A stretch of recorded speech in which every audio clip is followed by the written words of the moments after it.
This is an LED brightness controller. Just a few parts, and suddenly you're in control of the light. Turn it slowly and watch how the LED responds. Now let's take it one step further. This is a blinking LED circuit.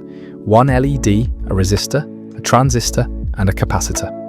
Nothing fancy, but together they create motion. Blinking light, rhythm, timing. This is where electronics starts to feel alive, slightly intrigued.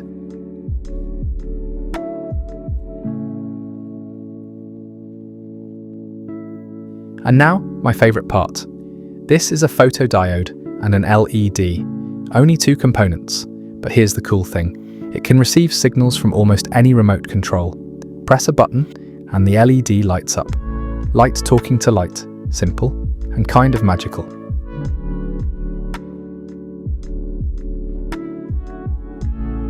If you enjoyed this, don't forget to subscribe and hit like. Ask your questions in the comments. I read them all. And if you want more simple electronics projects like these, you're in the right place.